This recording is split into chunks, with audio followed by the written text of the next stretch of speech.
বসেন বসেন বসেন, আমি আর সময় নিতে চাই না। এখনই আমাদের সকলের কাঙ্ক্ষিত আলোচক তাশরীফ রাখবেন, আলোচনা শুরু করবেন। ওমা তাওফীকি ইল্লা বিল্লাহ। আলোচনা শুরু করব।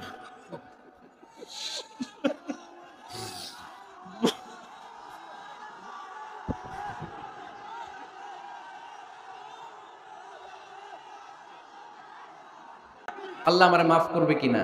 আলেম সোজা সাপটা উত্তর দিয়েছে, তোমার পাপ যত বড়ই হোক আল্লাহর দয়া আর ক্ষমা তার চেয়েও বড়। মানুষের ভয় দেখাবেন না মিয়া। মানুষের হৃদয় জয় করার চারটা বাণী বিশ্বনবী আমাদের শিখিয়ে গিয়েছেন। বাশশিরু ওয়ালা তুনাফিরু, ইয়াসসিরু ওয়ালা তুআসসিরু। সুসংবাদ দাও, মানুষকে ভয় দেখিও না, দিন থেকে ভাগিও না, ইসলামকে সহজ করে প্রেজেন্ট করো। তোমার প্রেজেন্টেশন স্টাইলটা যেন সহজ হয়, তোমার প্রেজেন্টেশনের কাঠিন্যতা দেখে মানুষ যেন ইসলাম থেকে দূরে ভেগে না যায়, ঠিক কিনা? আজকে আমরা কঠিন করে উপস্থাপন করি। মুসলমান কালিমা পড়ে মুসলমান হইছে, ও এসে দেখে সর্বনাশ, হিন্দু আছিলাম ভালো আছিলাম। এদের আলেমদের মধ্যে কিলাকিলি আছে না নাই? এরে বলে কাফের, এরে বলে তুই ইহুদির দালাল, এ বলে তুই পাকিস্তানের দালাল, আরেকজন বলে তুই খ্রিস্টানের দালাল, আরেকজন বলে তোর পীর সাহেব কাফের। এই পীর সাহেব মারা গেলে যেখানে কবর দেয়া হবে, ওই কবরের উপরে মাটিতে যে ঘাস উঠবে, ওই ঘাস যে গরু খাবে, ওই গরুর যে দুধ খাবে, ওইটাও কাফের। এরকম ফতোয়া আছে না নাই? কিন্তু বিষ্ণু ইসলাম শিখালেন, খবরদার, ইয়াসসিরু ওয়ালা তুআসসিরু, সহজ করো, কঠিন করো না। বাশশিরু ওয়ালা তুনাফিরু, সুসংবাদ দাও, মানুষকে দিন থেকে ভাগিও না। ওই আলেম বলে, শোনো শোনো, যত শত হত্যা করো, যত হাজার হত্যা করো, যত বড় অন্যায় করো আর পাপ করো, জেনে রাখো তোমার পাপ আর অন্যায় যত বড়ই হোক, আমার আল্লাহর দয়া তার চাইতেও বড়। তিনি দয়াময় মেহেরবান। তিনি কি? আওয়াজ করে বলেন, তিনি কি? দয়াময় মেহেরবান। শিখালেন কোরআন, বানালেন ইনসান, শেখালেন বায়ান। দয়াময় রহমান, শেখালেন কোরআন, বানালেন ইনসান, শেখালেন বায়ান। দয়াময় রহমান, শেখালেন কোরআন, বানালেন ইনসান, শেখালেন বায়ান। সুবহানাল্লাহ পড়েন। তিনি দয়াময়, তিনি মেহেরবান। তোমার পাপ আর অন্যায় যত বড় হোক, আমার আল্লাহর দয়া তার চাইতেও বড়। সুবহানাল্লাহ পড়েন। এই আলেমের মুখে এই ফতুয়া শুনে এই সিরিয়াল কিলার আশা ফিরে পাইছে বুকে। হায়রে, তাহলে আমারও ক্ষমা আছে, কি করব আমি? পাগলের মতো সে প্রশ্ন শুরু করেছে, কি করব? আমারে রাস্তা দেখান, আমারে পথ দেখান। আলেম বলে, তুমি যে এলাকায় থাকো এগুলো সব ডাকাত, ডাকাতদের এলাকা ছেড়ে তুমি ভালো এলাকায় যাও, ওই এলাকাটা ভালো, যাও ওখানে যে তওবা করো। সে ব্যাগের ভেতরে কাপড় চোপড় গুছিয়ে নিয়ত করছে ওই এলাকায় যাবে। ঘর থেকে বেরোয়ার সাথে সাথে ইফাজাহুল মাউত, তার কাছে মৃত্যু চলে আসলো। মালাকুল মাউত রূহ কবজ করে ফেললো। এবার দুই দল ফেরেশতার মারামারি। ফাজাআত মালাইকাতুর রাহমা ওয়া মালাইকাতুল আযাব। রহমতের ফেরেশতারাও আসছে, আযাবের ফেরেশতারাও আসছে। রহমতের ফেরেশতারা বলে, তওবার নিয়ত করেছে, ভালো এলাকায় যাওয়ার জন্য প্রস্তুতি গ্রহণ করেছে, আমরা তার রূহ নিয়ে ইল্লিনের মধ্যে রেখে দেব। আযাবের ফেরেশতারা বলে, না, 100টা খুন করেছে। জোরে বলেন, কয়টা? 100 খুনের আসামি, যেন তেন অপরাধ নয়। ওর রূহ তোমরা নিতে পারবে না, আমরা ওর রূহটা নিয়ে সিজ্জিনের ভেতরে ঢুকাইয়া দেব। মারামারি আছে না নাই? রহমতের ফেরেশতারা বলে, আমরা নিব। আযাবের ফেরেশতারা বলে, আমরা নিব। আল্লাহ বলে, না, ঝগড়ার দরকার নাই, ফিতা দিয়ে মাপ দাও। যেখানে মারা গিয়েছে ওইখান থেকে ভালো এলাকাটা কত দূর দেখো, আর খারাপ এলাকা কত দূর দেখো। যে এলাকা কাছে, খারাপ এলাকা কাছে হলে জাহান্নামের ফেরেশতারা নিবা, ভালো এলাকাটা কাছে হলে রহমতের ফেরেশতারা নিবা। ভালো এলাকা তো অনেক দূর, সবেমাত্র খারাপ এলাকা থেকে ঘর থেকে বের হইছে। আল্লাহ খারাপ এলাকাটারে মুহূর্তের মধ্যে অর্ডার করলেন, তুই মুহূর্তের মধ্যে অনেক লম্বা হয়ে দূরে চলে যা। আর ভালো এলাকাটাকে অর্ডার করলেন, মুহূর্তের মধ্যে জমিনটা সংকুচিত হয়ে তুই কাছে চলে আয়। ফেরেশতারা ফিতা দিয়ে মাপ দেয়। কি অবাক করা কাহিনী! ফেরেশতারা মাপ দিয়ে দেখে ভালো এলাকাটা একেবারে কাছে, আর খারাপ এলাকাটা যোজন যোজন কিলোমিটার দূরে। মুহূর্তের মধ্যে খারাপ এলাকাটারে দূরে পাঠাইয়া দিয়েছে কে? রহমতের ফেরেশতারা মাপ দিয়ে দেখে ভালো এলাকা কাছে, ওরা জিতে গেছে, ওরাকে আমরা নিয়ে যাব। রহমতের ফেরেশতারা মালাইকাতুর রাহমা তার রূহ নিয়ে আল্লাহর জান্নাতে ইল্লিনের ভিতরে রেখে দিয়েছে। চিল্লায় পড়েন আল্লাহু আকবার। ও মিয়া, ও লক্ষ্মীপুরের ভাইয়েরা, 100 খুনের আসামি। কত খুন? এর চেয়েও কি আমাদের পাপ বেশি? এই 100 খুনের আসামির চেয়ে আমরা বেশি পাপ করছি। তো ওরে যদি মাফ করতে পারে আল্লাহ, আমারে মাফ করতে পারে না? আমাদেরকে আল্লাহ ক্ষমা করতে পারে না? ওই আল্লাহর উপর ভরসা লাগে? আল্লাহর উপর ভরসা আছে মুসলমান?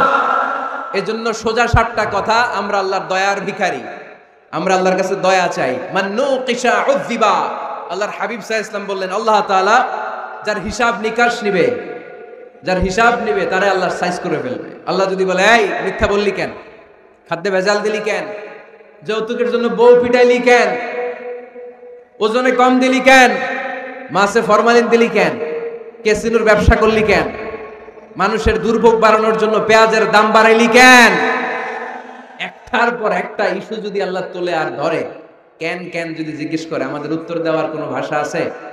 কথা বলে।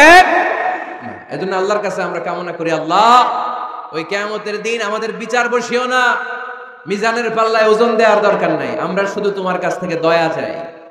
আমাদের আমল দিয়ে আমরা কঠিন কালেও জান্নাতে যেতে পারবো, নিজের ইবাদত দিয়ে, নামাজ দিয়ে, তাহাজ্জুদ দিয়ে, জিকির দিয়ে জান্নাতে ঢুকবেন, এরকম কনফিডেন্ট আছে কার কার দেখি? আপনারা এত ইবাদত করছেন যে আপনাদের ইবাদত দিয়ে আপনারা জান্নাতে ঢুকবেন না? আরে আমরা যে ভাঙাচোরা নামাজ পড়ি, এটার মিজানের পাল্লায় তুললে আল্লাহর কসম এটার কোনো ওজনই হবে না। আমরা শুধু তার দয়ার ভিখারি, চিল্লায় বলেন ঠিক কি না? কিয়ামতের দিন দাঁড়িয়ে বলবো, আল্লাহ কোনো কথা নাই, কোনো কথা বুঝি না, তুমি দয়া করো, কারণ তুমি মেহেরবান, তুমি রহমান, তুমি রহিম, আমরা তোমার দয়া চাই, আমরা বিচার চাই না। বিচার চান? কি চান? আওয়াজ করে বলবেন, বিচার চাই না দয়া চাই? রোজ হাসরে আল্লাহ আমার করোনা বিচার, আল্লাহ করোনা বিচার, বিচার চাই না তব দয়া চাহে এ গুনাহগার, আল্লাহ করোনা বিচার। পড়েন আমিন। আমি জেনে শুনে জীবন ভরে দোষ করেছি পরে পরে, এখন আশা নাই যে যাব তোরে বিচারে তোমার, আল্লাহ করোনা বিচার। সবাই পড়েন, রোজ হাসরে হে আল্লাহ আমার করোনা বিচার, আল্লাহ করোনা বিচার। আওয়াজ করে পড়তে হবে আমিন। এজন্য আমাদের ভুল হতে পারে, ভুল হতে পারে, অন্যায় হতে পারে, আমরা ওই ভুলের উপর স্থির থাকতে চাই না, আমরা আমাদের পাপের উপর অটল থাকতে চাই না, আমরা ক্ষমা চাই কার? ফিরে যেতে চাই কার কাছে? তওবা করব কার কাছে? এজন্য আল্লাহ বললেন, ইয়া আইয়ুহাল্লাযীনা আমানু তুবু ইলাল্লাহি তাওবাতান নাসুহা। ও আমার বিশ্বাসী বান্দারা, যদি ভুল করো, অন্যায় করো, তারপরে তওবা করো, তওবা করার মতো, তওবার মতো তওবা করলে সব গুনাহ মাফ করে দেয় কে? তাহলে 9টা গুণের প্রথমটা জেনে গেলাম, আত-তাইবুনা, মুমিন বান্দারা ভুল করলেই কি করে? তওবা করে। আওয়াজ করে বলতে হবে, কি করে? পারবেন তওবা করতে? হ্যাঁ, কেন এলাকার বড় ইমাম সাহেব লাগবে না? তওবা করতে তো ইমাম সাহেব লাগে। কথা বোঝে নাই বোধহয়। তওবা পড়ায় না ইমাম সাহেব হুজুর এসে? হ্যাঁ, তওবা পড়তে ইমাম লাগে, খতিব লাগে, পীর সাহেব হুজুর লাগে, বড় হুজুর লাগে। আপনার তওবা আপনি পড়বেন, আস্তাগফিরুল্লাহ রাব্বি মিন কুল্লি যামবি ওয়া আতুবু ইলাইহি, লা হাওলা ওয়ালা কুওয়াতা ইল্লা বিল্লাহিল আলিয়্যিল আযীম। ও আল্লাহ, তোমার কাছে ক্ষমা চাই সব পাপ থেকে, তুমি ছাড়া বাঁচানোর কেউ নাই। ঠিক কি না? নিজের তওবা নিজে করব, সকালে করব, দুপুরে করব, সব সময় তওবা ইস্তেগফার দিয়ে জিহ্বাটাকে ভিজিয়ে রাখবেন। ইনশাআল্লাহ পড়েন, আওয়াজ করে পড়েন ইনশাআল্লাহ। তাহলে 9টা গুণের প্রথম গুণ হচ্ছে মুমিন বান্দারা তওবা করে। কি করে? তওবা করে। 2 নম্বর গুণ আল্লাহ বললেন আল আবিদুনা। আওয়াজ করে আমার সাথে সাথে সবাই পড়েন, আল আবিদুনা মানে মুমিন বান্দা ইবাদত করে একজনের, তিনি কে?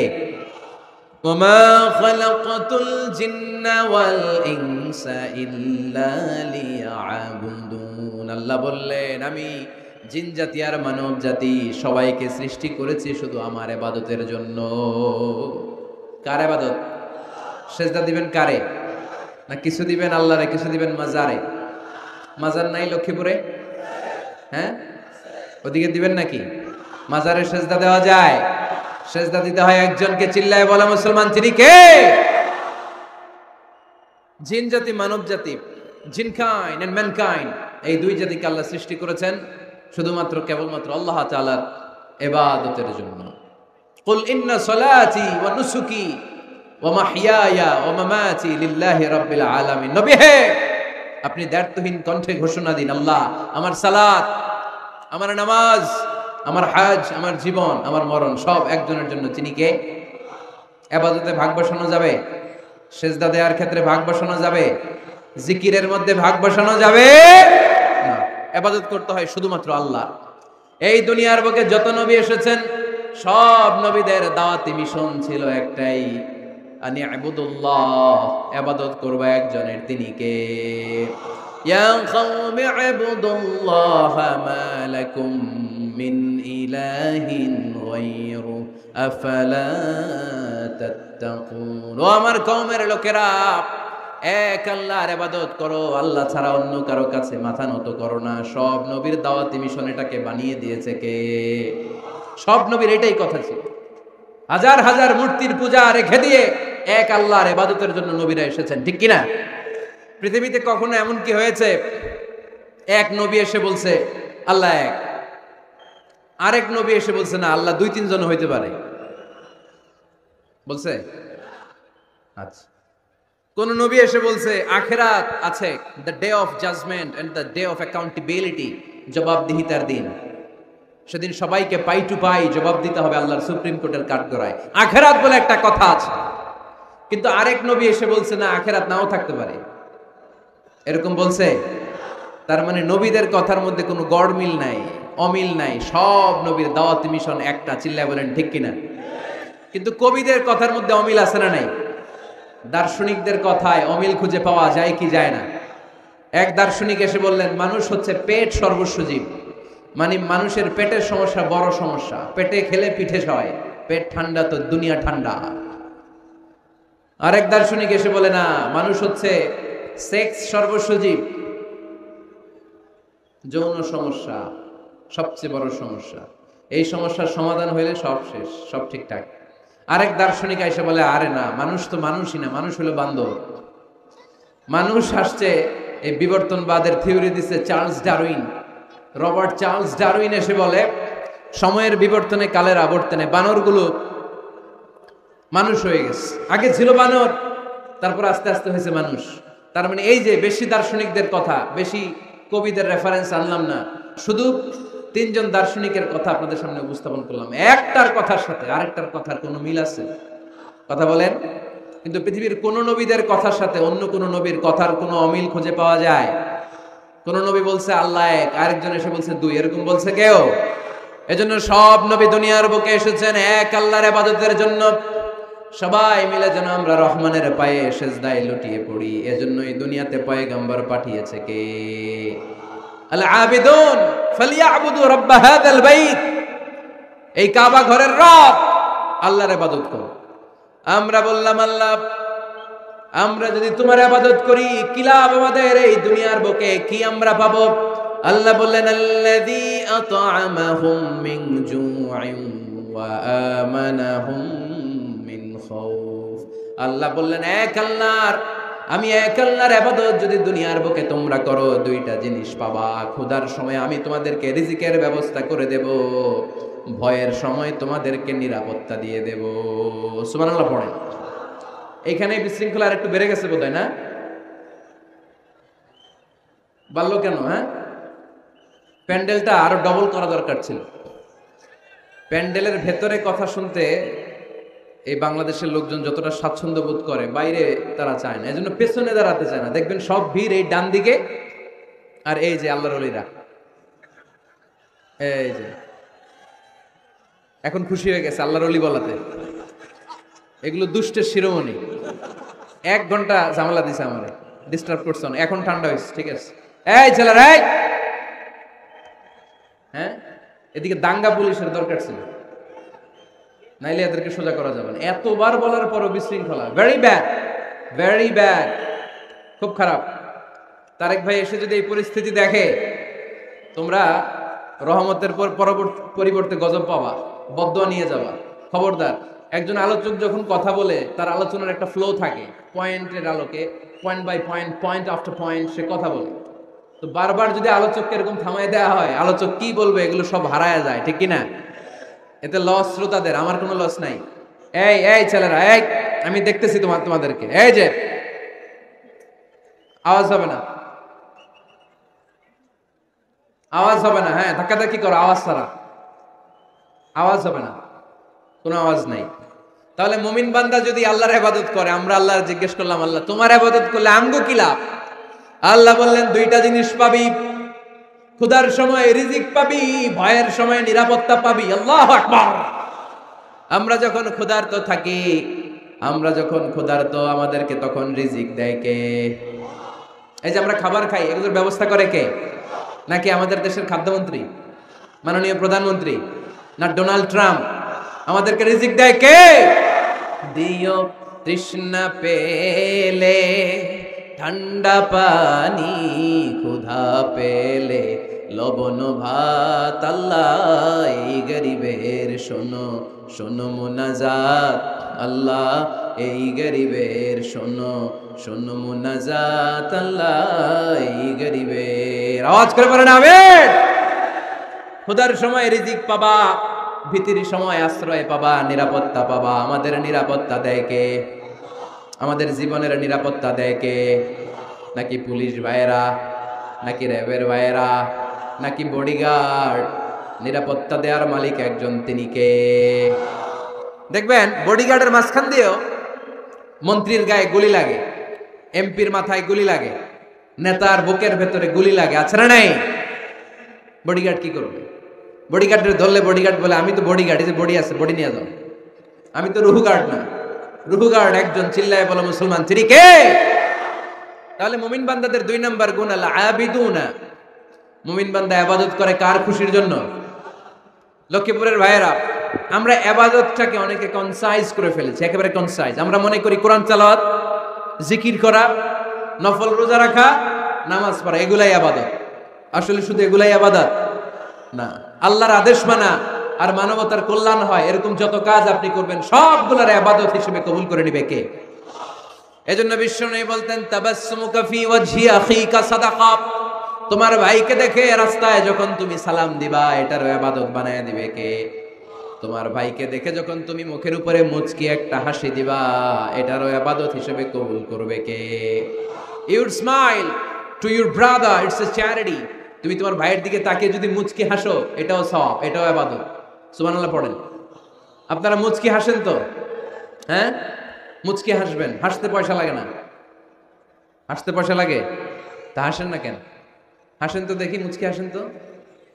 আওয়াজ হবে না, আওয়াজ করলে এটা মুচকি হাসি হয় না, এটাকে বলে আদ-দাহিক। হাসি 3 ধরনের, আত-তাবাসসুম, আদ-দাহিক, আল-কাহকাহা। আত-তাবাসসুম সব সময় আল্লাহর হাবিব সাল্লাল্লাহু আলাইহি ওয়াসাল্লামের চেহারায়, মুখে একটা মুচকি হাসি লেগেই থাকতো। সুবহানাল্লাহ পড়তে পারলেন না? মুচকি হাসবেন। আরেকটা হচ্ছে দাহিক, হালকা আওয়াজ হয়, দাঁত দেখা যায়। রাসূল সাল্লাল্লাহু আলাইহি ওয়াসাল্লাম জীবনে কালে ভদ্রে 1-2 বার এরকম হেসেছেন। আরেকটা হচ্ছে কাহকাহা, এটা নিষেধ। এটা ওই যে আলিফ লাইলার দত্ত যে হাসিটা দেয়, হা হা হা হা, এরকম হাসা যাবে? নামাজের মধ্যে এই হাসি দিলে নামাজও শেষ, ওযুও শেষ। এই হাসি দেয়া যাবে? মুচকি হাসবেন। মুচকি হাসি এটা ইবাদত। দেখেন, আমরা অনেকে মনে করি শুধু জিকির ইবাদত, শুধু নামাজ ইবাদত, শুধু তাহাজ্জুদ ইবাদত, শুধু দান সাদাকা এটারে মনে করি ইবাদত। কিন্তু আমি আমার ভাইয়ের দিকে তাকিয়ে মুচকি হাসি দিলে ওইটারও ইবাদত হিসেবে কবুল করে কে? শীতের রাতে আপনি যে একই কম্বলের নিচে থেকে আপনার স্ত্রীর সাথে অন্তরঙ্গ মুহূর্ত কাটান, এই মুহূর্তগুলোরও ইবাদত হিসেবে কবুল করে নেয় কে? সাহাবারা শুনে অবাক, ইয়া রাসূলুল্লাহ, স্ত্রীর সাথে অন্তরঙ্গ সময় কাটালেও সওয়াব হয়? আল্লাহর হাবিব সাল্লাল্লাহু আলাইহি ওয়াসাল্লাম বললেন, হ্যাঁ, অফি বুদআই আহাদিকুম সাদাকা। কারণ এই সময়টা যদি স্ত্রীর সাথে না কাটাইয়া ভাবির সাথে টাঙ্কি মারো, তাহলে গুনাহ আছে না নাই? শালীর সাথে টাঙ্কি মারলে গুনাহ আছে না নাই? গার্লফ্রেন্ডে গান শোনাইলে গুনাহ আছে না নাই? দেখেন, what a check and balance. ভাবির সাথে টাঙ্কি মারলে কবিরা গুনাহ, শালীর সাথে ডেটিং মারাইলে কবিরা গুনাহ গার্লফ্রেন্ডে বিশ্ব বেহায়া দিবসে ফুল কিনে দিলে কবিরা গুনাহ, কিন্তু একই ফুল বিবির হাতে তুলে দিলে আমলনামা সওয়াব দিয়ে ভরে দিবে কে? একই ভালোবাসার গান শালীকে না শুনিয়ে স্ত্রীকে শোনাবেন, আমলনামাটারে সওয়াব দিয়ে ভরে দিবে কে? কথা কি বুঝেন? কথা বুঝতে পেরেছেন? This is Islam, balanced religion, ভারসাম্যপূর্ণ জীবন ব্যবস্থা। ইসলাম যারা পালন করবে তাদের কথায় থাকবে ভারসাম্য, তাদের আচরণে থাকবে ভারসাম্য, তাদের চিন্তায় ভারসাম্য, তাদের লেনদেন মুআমালাত ডিলিংসেও থাকবে ভারসাম্য। কারণ ইসলাম আমাদেরকে ভারসাম্য শিখায়, ঠিক কিনা? ইসলাম আমাদেরকে আল ওয়াসাতিয়া শিখায়, মধ্যম পন্থা। বাড়াবাড়িও করা যাবে না, ছাড়াছাড়িও করা যাবে না, মাঝামাঝি থাকতে হবে। আওয়াজ করে উত্তর দেন তো, বাড়াবাড়ি করা যাবে? ছাড়াছাড়ি করা যাবে? কই থাকবেন? মাঝামাঝি। কই থাকবেন? এটার নাম হচ্ছে আল ওয়াসাতিয়া। তাহলে আমরা জানলাম মুচকি হাসি দিলে সওয়াব, স্ত্রীর সাথে অন্তরঙ্গ সময় কাটালে সওয়াব, গাছ লাগান এটাও ইবাদত। গাছ লাগান আপনারা? গত বছর গাছ লাগাইছেন কে কে দেখি? মাশাআল্লাহ মাশাআল্লাহ, হাত নামান। গাছ লাগাবেন, এর চেয়ে বড় ইবাদত হয় না। কারণ আমরা অক্সিজেন ছাড়া বাঁচি না। আল্লাহ তাআলা গাছের ভেতরে এই অক্সিজেনের ফ্যাক্টরি বানাই দিয়েছেন। আবার আমরা কার্বন ডাই অক্সাইড ছেড়ে দেই, এই কার্বন ডাই অক্সাইড ছাড়া কোনো গাছ বেঁচে থাকতে পারে না। গাছ লাগানো মানে গোটা বিশ্বের মানুষের প্রাণ বাঁচানো, ঠিক কিনা? গাছ লাগানো অনেক বড় ইবাদত। নলকূপ স্থাপন করে দিবেন, পথিক যাবে পানি খাবে, আপনার জন্য দোয়া করবে, এর চেয়ে বড় ইবাদত হয় না। গলার তৃষ্ণা মিটানোর মতো সওয়াবের কাজ পৃথিবীতে হতে পারে না। রক্তদান কর্মসূচিতে অংশগ্রহণ করবেন, ব্লাড ডোনেশন।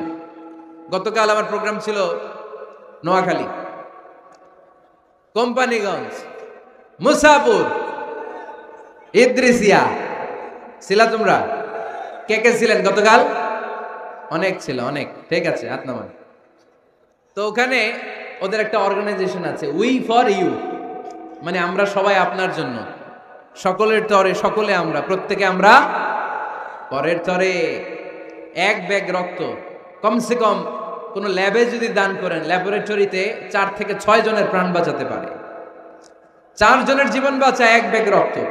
প্রায় ফেসবুকে দেখবেন এরকম শেয়ার করা হয়, একজন মুমূর্ষু রোগীকে বাঁচাতে রক্তের প্রয়োজন, রক্তের গ্রুপ এ পজিটিভ।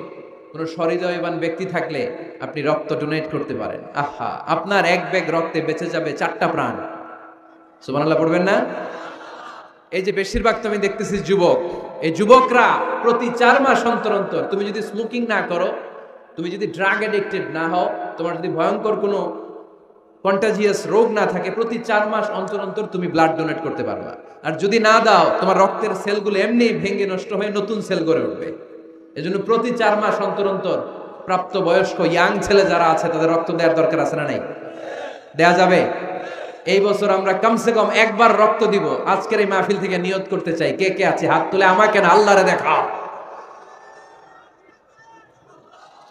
যাদের বয়স 18-এর উপরে তারা, আমরা এবছর এক ব্যাগ করে হলেও কোন ল্যাবরেটরিতে যে রক্ত দিয়ে আসবে। পারা যাবে?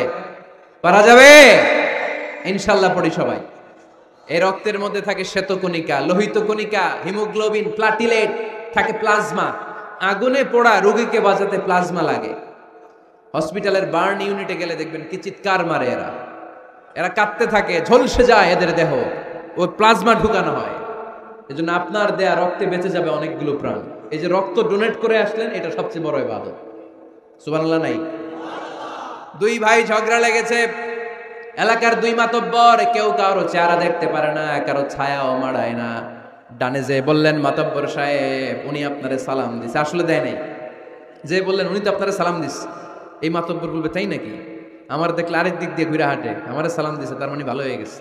আবার এর যে বললেন আরে ভাই উনি তো খালি আপনার প্রশংসা করে, উনি বলবে তাই নাকি? আমার দেখলে অন্য দিক দিয়ে হাঁটে, আবার আমার প্রশংসা করে, আসলে লোকটা তো অনেক ভালো। কিছুদিন পরে রাস্তায় দেখা হইলে নিজেই একে অপরের সালাম দিবে, ঠিক কিনা? এই যে 2 জনের মাঝখানে আপনি মধ্যস্থতা করে মিলাই দিলেন, আপনার আমল নামাটারে ভারী করে দিল কে? আমরা এগুলারে ইবাদত মনে করি না। বাসের ভেতরে বসে আছেন, আপনি ইয়াং, সিট পেয়েছেন, 70 বছরের দাদা সিট পায় নাই, আপনি সিটটা ছেড়ে দেন, দাদারে বসতে দেন, এর চেয়ে বড় ইবাদত হতে পারে? রাস্তায় কলা খেয়ে অনেকে ছলকা ফেলে দেয়, লক্ষ্মীপুরে অবশ্য এগুলো করে না। কলার ছোলকায় যে কত মানুষ পা ভাঙ্গে পৃথিবীতে আপনি কল্পনাও করতে পারবেন না। সামান্য কলার ছোলা ডাস্টবিনে না ফেলে দিছে রাস্তায়, পিছলে পা ভেঙে যায় মানুষের। আপনি ওখান থেকে ইমাতাতুল আযা আনিত তরিক, এই কষ্টদায়ক জিনিসটা সরিয়ে ডাস্টবিনে রেখে দিলেন। এর চেয়ে বড় ইবাদত পৃথিবীতে হতে পারে? চিল্লায় বলেন না। এর চেয়ে বড় ইবাদত হতে পারে? আমাদের সকলের প্রিয় শ্রদ্ধাভাজন বড় ভাই আল্লামা তারিক মনোয়ার, তিনি চলে এসেছেন। আমরা আওয়াজ করে পড়ব আল্লাহু আকবার।